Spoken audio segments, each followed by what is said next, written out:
Oromoof birmadummaa biyyaa yoo jennu yaadamni yookiin yaadrimeen birmadummaa jedhu kuni sovereignty wanni Ingiliffaan jennu kuni dhawaataan mana jijjiiramaa dhufe.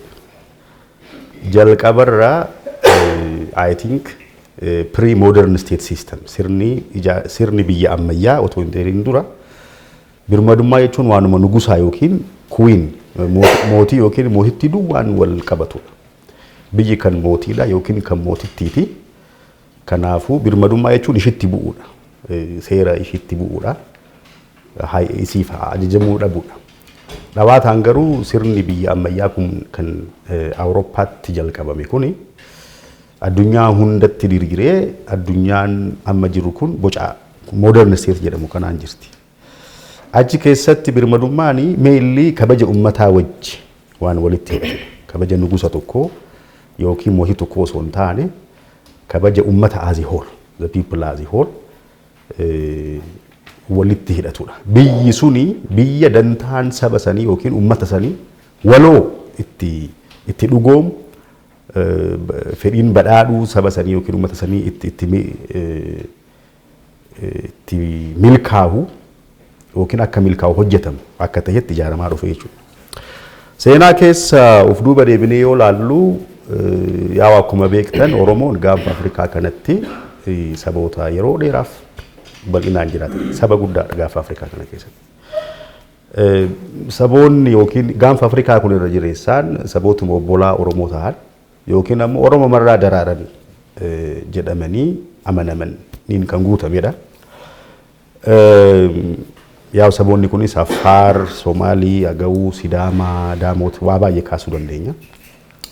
Amma Oromoo gaafa Afrikaatti as dhufee Itoophiyaatti yoo dhufu wanni lamatti qoodee ilaaluu barbaada. Tokko ijaarsa sirna ammayyaa biyya Itoophiyaatiin dura waan jiru. Modern state wanna jennu kuni akkuma isiniin jedhe Treaty of Westphalia waan jedhamu jira Awurooppaa keessatti achirraa dhufe. Achirraa dhufee Awurooppaatti babal'atee addunyaan hundinuu isa boca saniin akka ijaaramaatti dhufe jechuudha. Pirinsiploonni guddoon ijaarsa sirna biyya ammayyaa ka duriitiin adda baasan fakkeenyaaf waan akka birmadummaa kana kaasuu dandeenya. Birmadummaa. Daangaan biyyoota dhaabbataa tahaa dhufe. Achi dura nugusni tokko yoo jabaate impaayera ofii ni babal'isa. Yookiin biyya bulchu ni babal'isa. Yoo inni laafe immoo baduuyyuu danda'a biyyi sun. Impaayerri inni ka'u ni bal'atu ni badu haala akkasiitu ture. Baawundariin dhaabbataa yookiin daangaan dhaabbataa ta'e biyyoota gidduutti ture. Kanaafuu daangaan dhaabbataan uumamuu irraa kan ka'e uummatni achi keessa jiru birmadummaan isaa daangaa san keessatti kan kabajamu ta'ee konseptiin birmadummaa kan uummataa tahaa baramaa dhufe jechuudha. Of course biyya keenyatti illee haa ta'u malee sekularizimiinis Awurooppaatti meelli modern statein kuni sekularizimii wajji waan wal qabatudha. Yeroo sanii charchii kaatolikii ganatu nugusoota biyyoota Awurooppaa kana hunda shuuma. Wanni kun ammoo amantaan protestaantii kunis babal'ataa dhufuurraa kan ka'e 30 years war jedhu lola baay'ee hammaataa keessa galanii boodarra marii Westfaaliyaa jedhamu lola san keessaa bahan. Wanni kun ammoo gara birmadummaa gara ijaarsa biyya ammayyaa jedhutti ni fide. Inni kuni conceptioniin biyya ammayyaa monopoly over means of violence. Biyya akka biyya tokkotti mootummaan suni mirga olaantummaadhaan biyya san keessatti humna fayyadamu. Olaantummaadhaan humna fayyadamu waan jedhu kanniin qaba. Kanaafuu bifa kanaan Itoophiyaa kana yoo ilaallu sirni gadaa adeemsa ijaarsa biyyaati biyya kana keessatti. Gaafii hin qabnu achirratti. Sirni gadaa biyya kana keessatti I think saboota hedduu walitti hidheera. Ummatoonni hedduun Oromoo keessatti akka jiraatan sirna haqaa san keessatti akka nagahaan Oromoo waliin jiraatan godhee jira. Sirni gadaa kun Oromoo qofa osoo hin taane saboota biroos Geediyoo keessa gadama jedhee jira, Sidaama keessa akkasuma jira.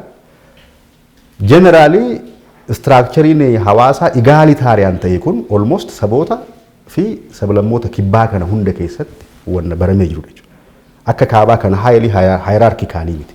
Nugusni jira, raas maal jedha akka gadi bu'u kan walqixxummaan saboota baay'ee keessatti hin dhugoomne, I mean namoota baay'ee keessatti hin dhugoomne, kan namni akka nama caalutti yaadu. Wantoonni akkasii sun baay'ee hin turre jechuudha. Kanaafuu sirna gadaa akka one part of ijaarsa biyyaatti fudhachuu dandeenya. Garuu Itoophiyaa boca amma qabduun modern state systemiin zamana minilikiitii as dhufee jennee fudhanna. Kanaafuu zamana minilikiitii asii biyya keenya keessatti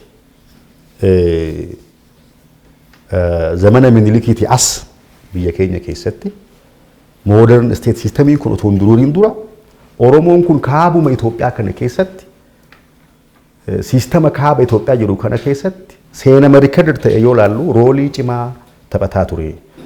Akkuma Abba Guyyoon jedha I share his views. Gahee wanni jedhamu kun gahaa miti wanni jedhe sun I think sirriidha. Zamanni kaaba Itoophiyaa kanatti Goondariyaan period jedhamu zamana Oromoon olaantummaadhaan sirna kaaba Itoophiyaa kana ture keessatti dhiibbaa guddaa uumaa ture.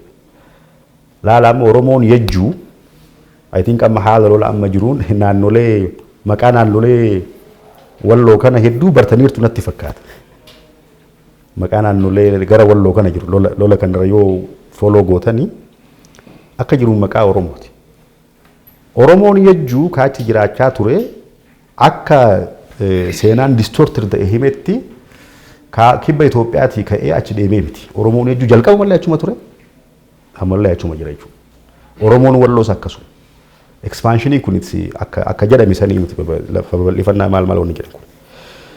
Zamana masaafintiin kuni keessattis yeroo Oromoon kaaba Itoophiyaa kana keessatti dhiibbaa olaanaa uumaa turedha. Wanni isaan zamana masaafintii jedhanii busheessanii fi moonaarkii yookiin mootittiitu simbooliif taa'e. Oromoonni yejjuu kuni mooticha maal godhanii aangoo irraan fudhannee simbooliif ni kaahu garuu raas bitwaddada taayitilii jedhu ijaarratanii achatti biyya bulchaa turan jechuudha. Dhufee ijaarsa biyya ammayyaa Minilik eegale kana maaliin paralaal tahee dhufe ijaarsi biyyaa kuni Scramble for Africa waan jennuun paralaal tahee dhufe. Scramble for Africa kuni yeroo Awurooppaanonni kun dhufanii dachee Afrikaa kana qoqqoodataa jiran. Kana keessatti bulchitoonni naannoo garaagaraa miira marfamnee jiraa keessa dachii kana kunoo faranjiin dhufee qoodataa jiraa keessa turan. Kanaafuu interestiin babal'achuu kun ture jechuudha. Naannoo babal'atanii of cimsuun kun ture jechuudha. Ijaarsa biyyaa kana keessatti wurtuu taatee kan tajaajilte Kingdom of Shawaa kun mootummaa Shawaa. Mootummaan Shawaa kuni fundamentally warra Sahla Sillaasee irraa kan daraarte ta'us garuu provinsii garaagaraa kan Kingdomii kana utubee jiru yoo laalu irra jireessaan Oromoodhaan kan hoogganaman jechuudha. Kanaafuu jeneraali Itoophiyaan boca amma qabdu kan akka qabaattu kan godhe Oromoodha. Maaliifii Kingdomii Shawaa kana keessatti wallotti iddoo garaagaraatti yeroo san bulchaa kan turan hooggantoonni gurguddoon Oromoo waan ta'aniif jechuudha. Hojiilee wareegama gaafatu gamni Itoophiyaan boca amma qabdu akka qabaatu taasisuutiin kan hojjete Oromoodha. Garuu rakkoon maaliidha? Ideologically Itoophiyaa kana ibsu Itoophiyaa kana ijaaru murni tokko fudhate cuufisaati. Ideologically wanna san hin hoogganne wareegama barbaachisuun kafallee dhiigni keenyan dhangala'ee lafeen keenyan cabee biyyi kunni ijaaramte garuu ideologically achi keessatti ufin ibsine. Warri ta'ee warri kun completely kan ufii godhee ibse wanna jiru kan wanna kan keenya ta'e au distorted seenaa distorted ta'ee deddeebisnee hin kaasnu. Garuu ammaali nullee ammoo dhawaataan akkuma isaan keessanii miti nuun jedhanii nuti keenyaa miti keessanuma jechuutti seeni naareetiivii keenya keessa jechuudha. Kanaaf boca amma qabdu Itoophiyaatu akka qabaattu godhe. Lama biyyi ijaaramte kun birmadummaan ishii akka kabajamu gaheen Oromoodhaa gahee leencaa turedha. Waa'ee birmadummaa biyya kanaa yoo kaasnu Adwaa kaasnu malee seensii guddaa nuun kenna. Without Oromo horsemen, without Oromo cavalry, Adwaa irratti injifannoodhaan galuu hin dandeenyu ture. Hooggantoonni waraanaa Oromoo turan irra jireessaan loltoonni Oromoodhaa warreen fardaan lolan decisive ture jechuudha gaheen isaanii baay'ee murteessaa ture jechuudha. Adwaa irratti Oromoon koloniyaalizimii injifate. Yeroo san kitaaba namni lola san irratti ture loltuun Xaaliyaan tokko waa barreessee jira yeroo ta'e tokko dubbisee jira. Warra Oromoo fardaan lolu gaafa achinatti as dhufan jedha. Akka waan galaanni gurraachi sulula guddaa keessa nutti as jigaa jirutti nutti dhagahama. Loltoonni Xaaliyaan yeroo san iwazaan aywitnasii ture lola sanirraa madaahee hafee waa barreessuu dandeenya jechuudha. Namni tokkos kan waa'ee Adwaa barreesse loltuun Xaaliyaan tokko lola sanirratti yaa'u qorqalbiin namaa miidhamuu danda'a. I think in maraate qalbii dhabe Matsuwaatti Oromoo horsimeen afaan Xaaliyaaniiti jedhaatu olii gad deemaa yeroo ture argee jira jedhee barreessee jira jechuudha. Garuu ammas injifannoo Adwaatti gonfanne kana nutis kan keenya gochuuf baay'een carraaqne warri kunis keessanii nuun jechuuf baay'ee hayyamamaa hin taane jechuudha. Asirratti walaloo tokko yeroo baay'ee walaloo Dr. Zalaalam utuu jedhuuni barreesse tokko yeroo baay'ee seensii naa kenna. Walaloo sanis ni dubbisa. Walaloo utuu jetturraa kat godhee fideeti. Goota diinaa cimee gaabbiif ammoo laafu eega maqaa kaasne warra Adwaa duule maaliif keessaa hafuu jedha. Diina fandalalee diina kuruphisee akka horii hadiyyoo kan qabee leenjisee eenyumtiyyuu hin jiru kan akka obbo Gabayyoo. Tokkittii lubbuu isaa dabarsee gabbaree karaa lixa diinaa lafee isaan danqaree bornaafisoo biyyaa jedhee kan ijaare kormichi baddaa shawaa ilmi gaboo gurmuu kitaaba seenaa irratti maqaan abbaa isaatii maaliif hin barreeffamu. Lafeen Gabayyoodhaa ammatu ol ka'e gaabbii isaa himachuu hin danda'a ta'e kanan jedhuu laata. Akka waan dhalootaan namarraan uumamne maqaan abbaa kootii maqaa namaa hin taane tokkittii lubbuu koo eegan aarsaa godhee dabarsee laadheefi maqaan abbaa kootii seenaarraa buqqa'uun sababa maaliifii jedha.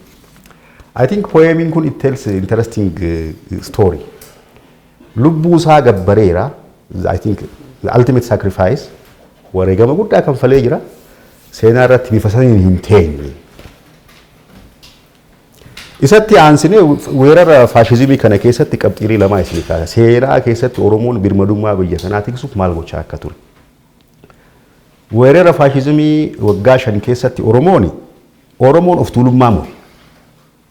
Tibit isa maariffaan jedhan kan of tuulummaa moo'e. Faashizimiin of tuulummaa. Oromoon of tuulummaa moo'e. Maaliif kana isin jedha? Yeroo sana yaa'u nugusni gara biyya Ingiliz hin baqate.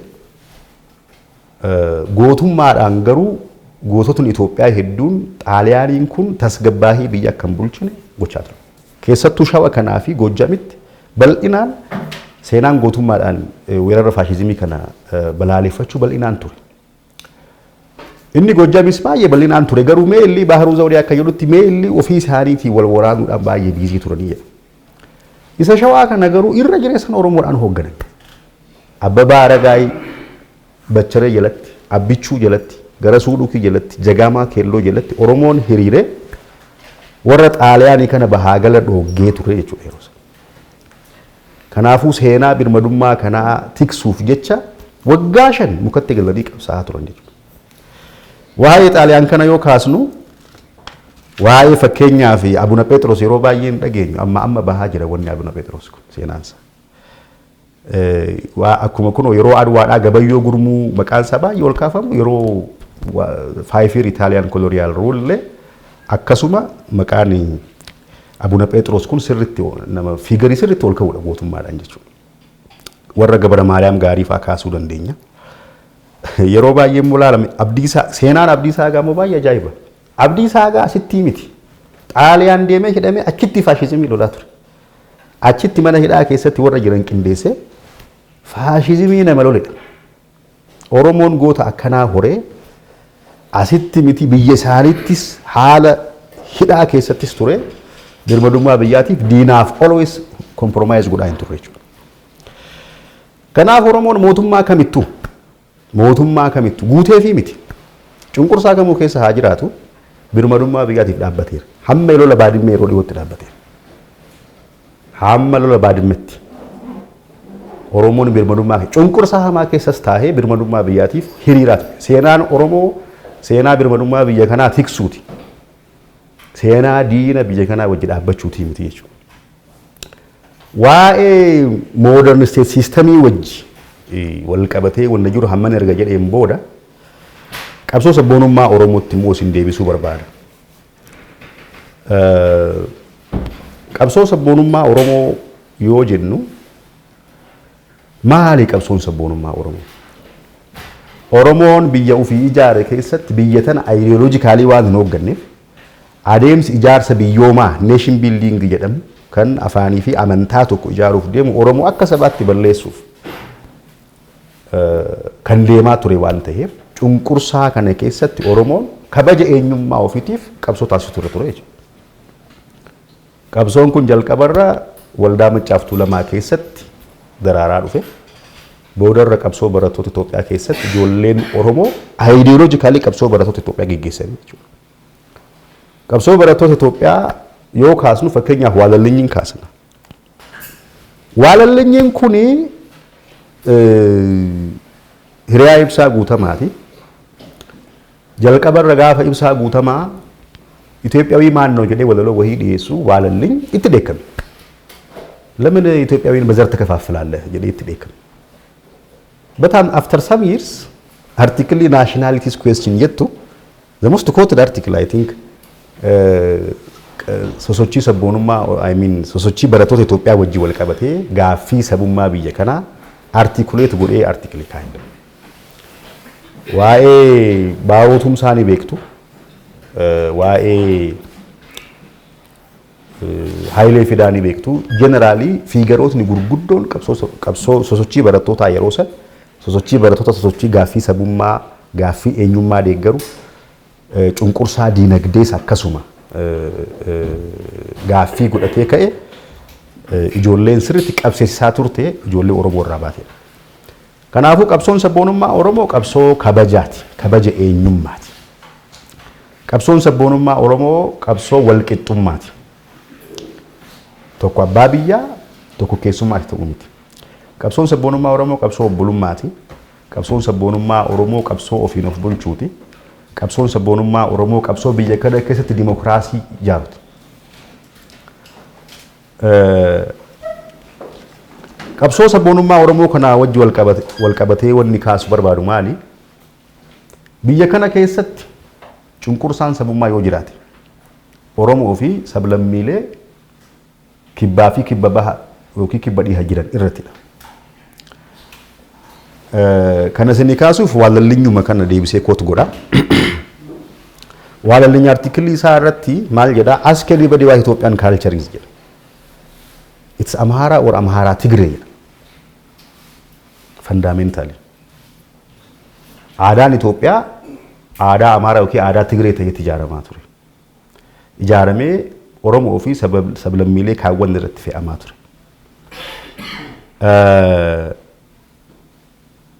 Naannawa Tigraytti giddugala kunoo kanarraa ka'ee lafa Tigraay saamuuf ta'ee Tigraayitti deemanii safaruuf tattaaffiin godhamee jiru. Akka Oromoo fi kibbatti godhame.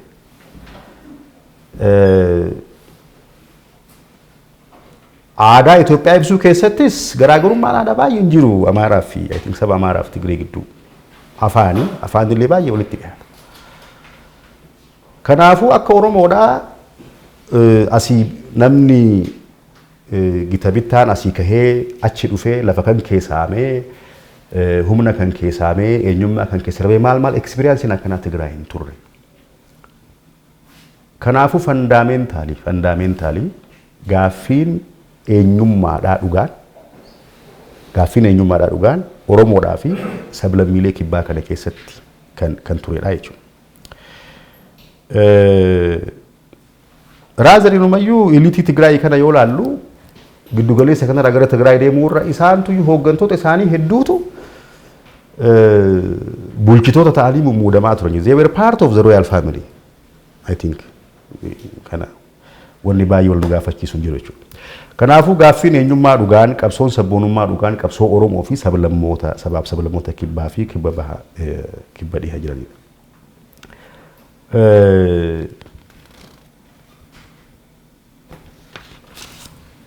TPLF kanaafuu bakka cunqursaan sabummaa naannoo Tigraayitti hin jirretti maaliif bosonatti gale?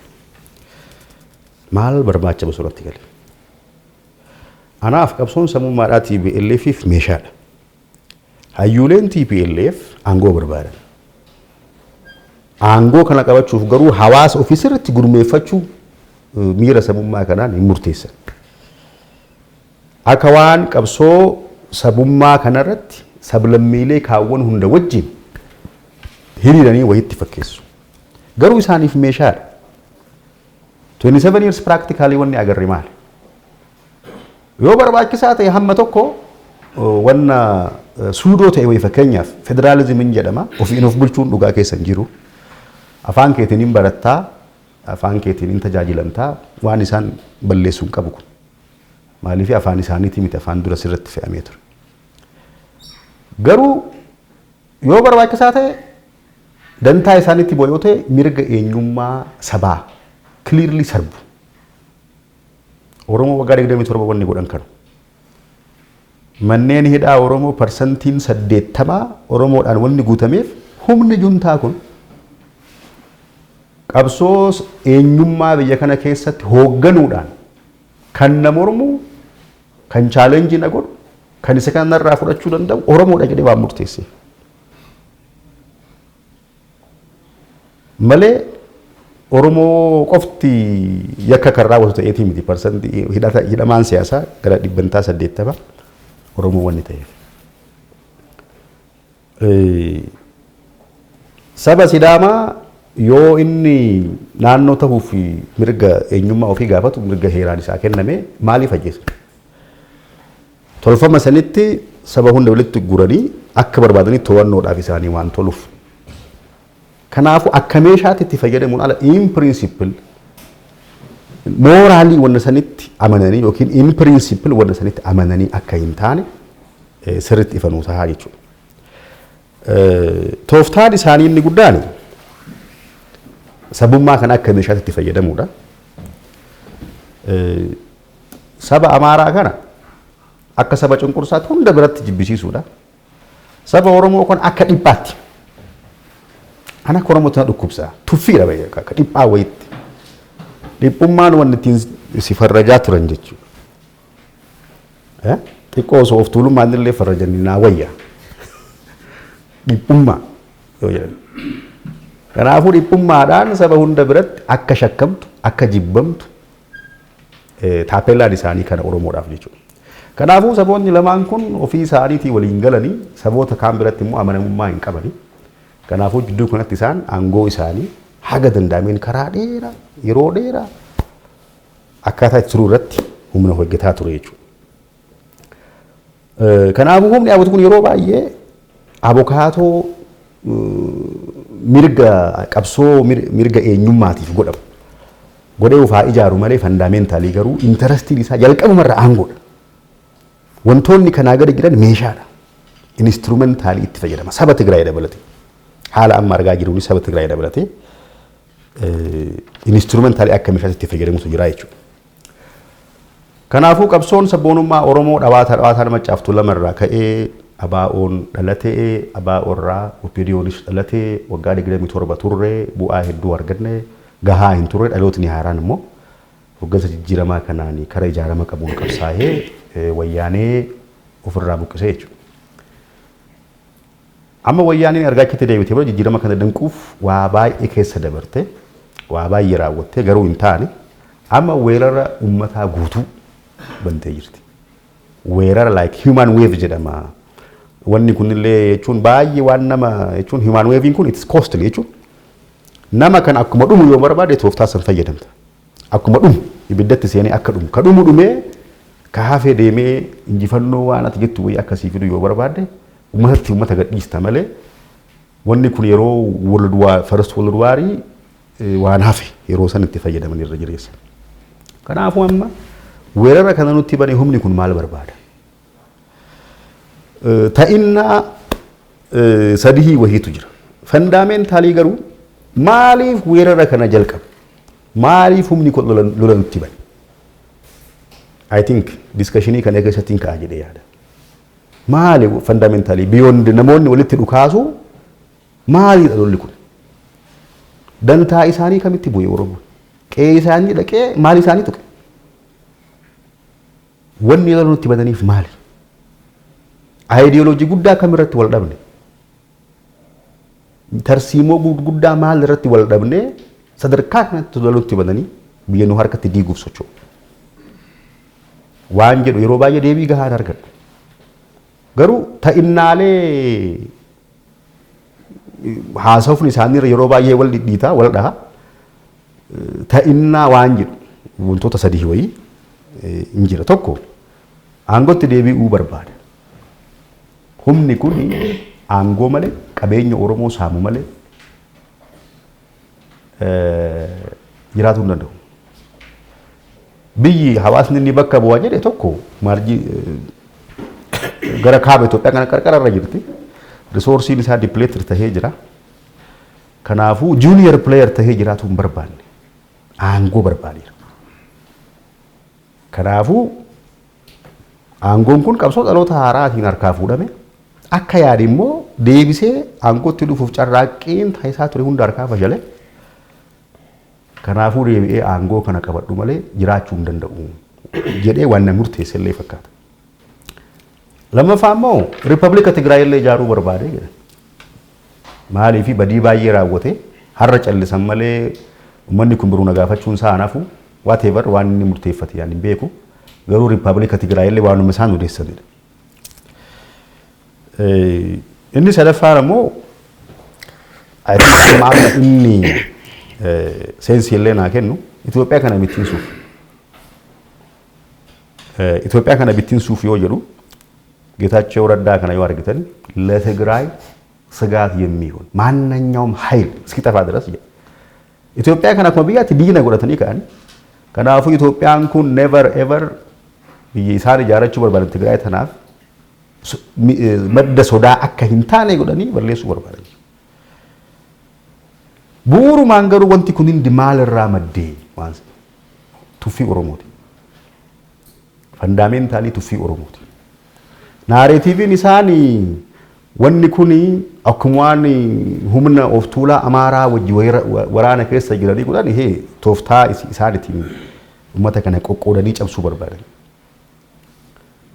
Naannoo Amaaraa qabatan tokkotti yoo deeman Oromoon kun barsi liqimsuuf deema. Ati maaliif ana wallaa kee wajjin jirtu? Naannoo irra jireessa musliima taheetti yoo deeman wanna biraa haasawu. Kind of akkuma waggaa 27 godhan uummata kana waanuma sobanii sossobanii tuma bira dabran itti fakkaata. Kanaafuu fundamentaalii akkana jala raasaratan wanti barbaadu dantaa isaaniitti budee osoo hin taane tuffii Oromoodhaaf qaban. Tuffii fundamentaalii Oromoodhaaf qaban. Oromoo kana waan qabate kana salphatti harkaa buusna jedhanii confidently waan yaadaniif natti fakkaata. Itti reflect gochuu dandeessu jechuudha. Kanaafuu amma bu'uurumaan lolli kun maali? Namoonni walitti dhukaasaa jiru. Weerara dambalii uummataatiin naannoo Amaaraa keessattuu gara Walloo kana qabatee hawaasa dararaa jira. Gocha suukaneessaa hedduu uummata irratti raawwataa jira. Oromoota Walloo dabalate kamisee irratti. Cinaa Maayikaadiraa so many places. Lolli kun garuu maaliidha? Fundamentally. Warroota isa cinaa hiriiranis haa ta'u, ABUT qofattis haa ta'u maal? Tokko lolli kun anaaf lola of tuulummaa fi walooma gidduutti godhamaa jiru. Juntaan kun of tuulummaadhaan qaama ta'e tokko hima malee of tuulaan akka isaan jiru. Badii waggaa 27 raawwattaniif dhiifamaan haa ceenu. Jaalala naa ida'amnu. Carraan akkanaa eenyutu carraa akkanaa namaa kenna? Dhiiga ofiitiin ijoollee isaa gabbaree injifannoo kana fidee garuu warra kalee isaa ajjeese nagaan deema. Deemaa nagaan gala. Koottaa hojii haa jiraannu. Of tuulummaan walqixxummaa gadaantummaa sitti fakkeessiti. warra kaan wajji qixa taatee taa'uun si'iif gadaantummaa ta'a. Kanaafuu anaaf of tuulummaa fi biyya kana keessatti walooma gidduutti lola guddatu gaggeeffamaa jira jechuudha. Inni kun Oromoof birmadummaa biyyaa isinii kaasaa jira. Seenaan Oromoodhaa seenaa diina biyya kanaa wajji dhaabbachuu miti. Seenaa baandummaa hin qabu. Wayyaaneen garuu ijoollee baandaati warri wayyaanee hundeesse. Propoogaandaa fi miti. Abbaan Mallas baandaa cimaa. Abbaan Sibahat kun baandaa goota naannoo sanii socho'u ficcisiise. As kennee bade. Fandaameental ijoollee baandaati hundi. Ammas diinuma biyya kanaa wajji hiriiree Itoophiyaa bittinsuu malee of duuba hin deebi'u. Clearly jedhee socho'aa jira jechuudha. Warroota diina biyya keenyaa ta'anii clearly deeggaramaa jira. CNN dhiyoo kana Finfinnee marfamtee jirti jedhee suuraa feek ta'e tokko CNN bar miidiyaa guddaadha.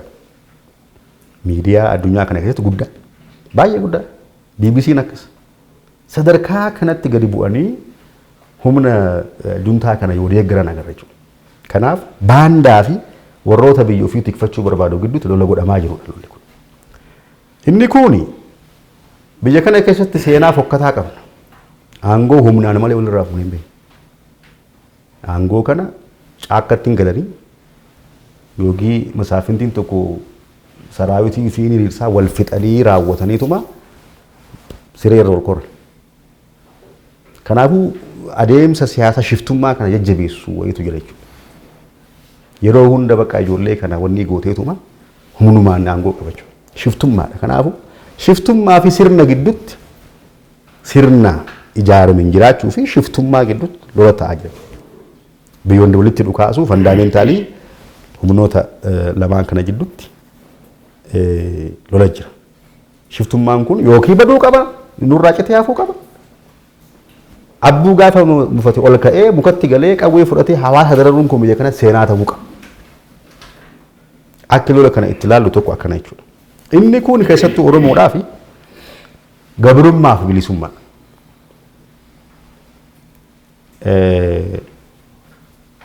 Amma booda haala amma jiruun yeroo tokko tokko reflekshinii mataa koo asirratti kaasuu barbaada. Haala amma jiruun obboleen colataa yeroo baay'ee waa kaasu. Yeroo ammaa kana kan biyya bulchaa jiru Oromoo ta'u sablammii hunduu itti olii galaa jira. Oromoo bira samuutti gaaffiin jiraatullee. Sablammii hunduu itti olii gala. Ati akka biyya bulchaa jirtu sablammii hunduu itti olii gala. Ati akka feetu filaala. Akki jarri itti sabaan akkana. Oromootu biyya kana bulchaa jira. Yoo hin milkooftu jarri kun shakkii hin qabu. Lolli kun garuu yoo jarri milkoofte sabni kun hundinuu waa tokko jala sararee si hubataa beeku. Waa tokkoon si hima gaafas. Gaafa biyya kana si harkatti jigsan yookiin sirratti jigsan humni shororkaa kun sablammiin kun hunduu waa tokkoon si hima. Oromoon biyya bulchuu hin danda'u. Beeki kalee sabbootiin teenna qabsoon nu dhaalchifte.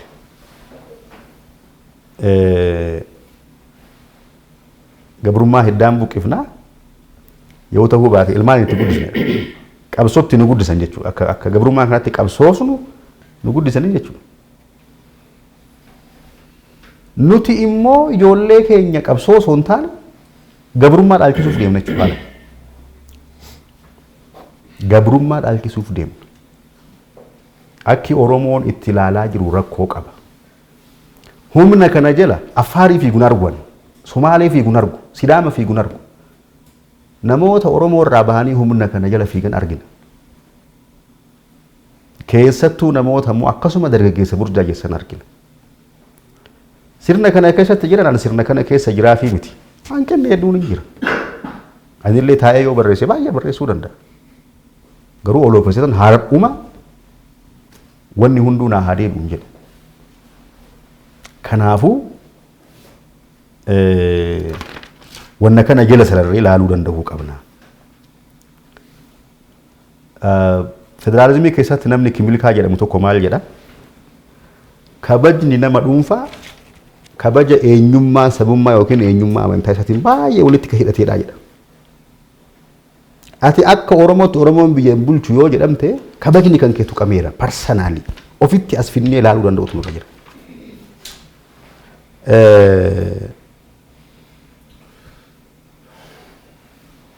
Bulfata seenaa kee waan balleessuuf deemuu jira leegaasii. Bulfata seenaa kan kee leegaasii kan kee waan balleessuuf deemaa jiru jira.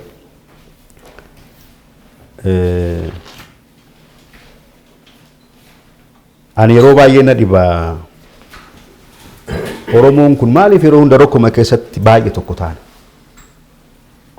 Tokkummaan keenya maaliif gadadoo keessatti baay'ee cimaa? Yeroo wanni ta'e tokkummaa nuuf fooyya'u maaliif akkas I don't know. Personally ufaa gaafannuufi wanna kana kan kaasu. Amma haala deemaa jiruun maal taajjaba? Hayyoonni Oromoo kun yoo mootummaan akkas qirqirsee kaase malee wantoota irratti ofii isaaniitii itti gaafatamummaa fudhatanii aktii godhanii argitu.